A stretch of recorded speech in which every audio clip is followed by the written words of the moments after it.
America से 104 प्रवासी भारतीयों को लेकर यूएस का मिलिट्री प्लेन C-17 बुधवार को अमृतसर के श्री गुरु रामदास जी इंटरनेशनल एयरपोर्ट पर पहुंचा।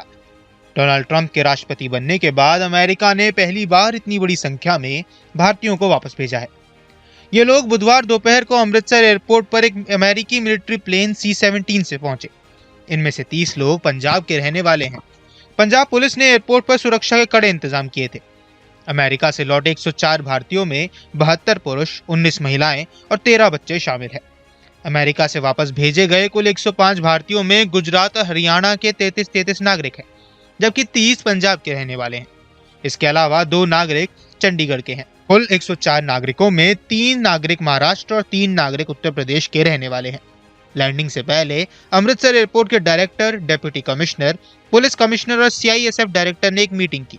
पुलिस ने एयरपोर्ट के कार्गो गेट और दूसरे एंट्री पॉइंट्स पर बैरिकेड्स लगा दिए थे।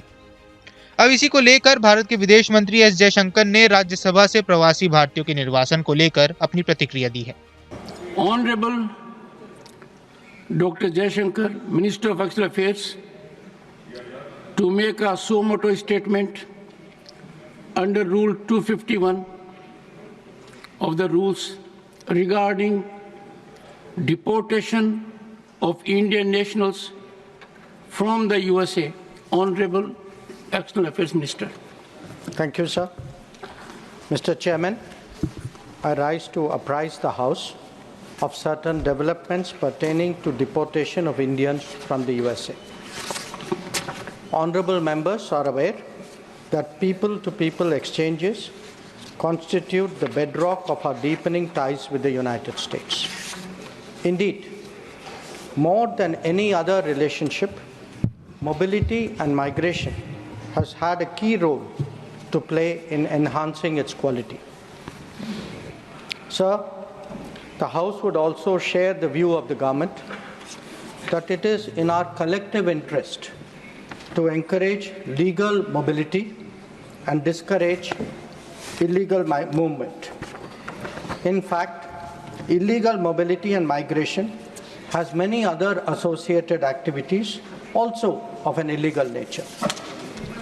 Moreover, those of our citizens who have been inveigled into illegal movement themselves become prey to other crimes.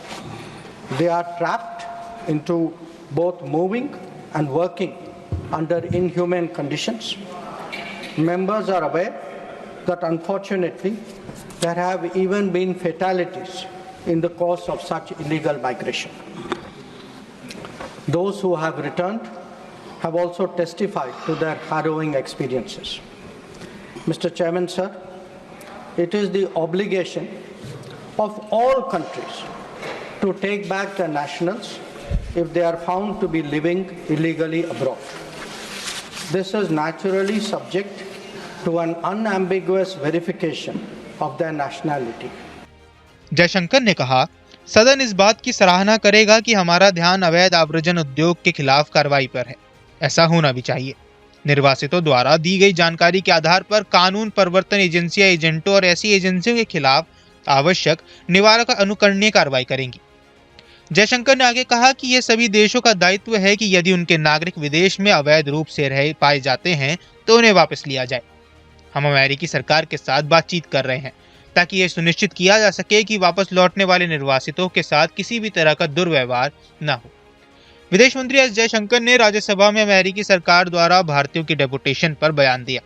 उन्होंने कहा कि यह प्रक्रिया संयुक्त राष्ट्र की संधि के तहत की जा रही है, जिसका उद्देश्य लीगल माइग्रेशन को बढ़ावा देना है और अवैध माइग्रेशन को हतोत्साहित करना है।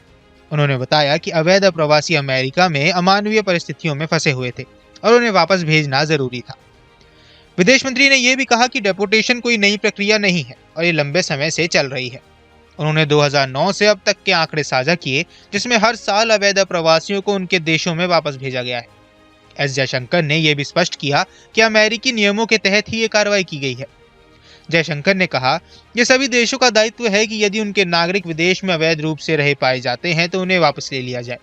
अमेरिका से निर्वासित भारतीय नागरिकों के बारे में राज्यसभा में बोलते हुए विदेश मंत्री डॉक्टर S जयशंकर ने कहा, हम अमेरिकी सरकार से सुनिश्चित करने के संपर्क में हैं कि निर्वासितों के साथ किसी भी तरह का दुर्व्यवहार न किया जाए।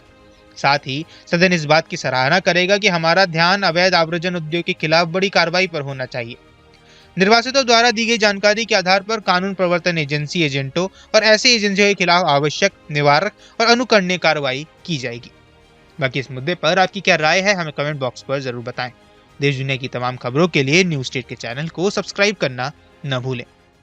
न्यूज नेशन अब व्हाट्सएप पर खबरों की ताजा अपडेट के लिए न्यूज नेशन के इस क्यूआर कोड को स्कैन करें।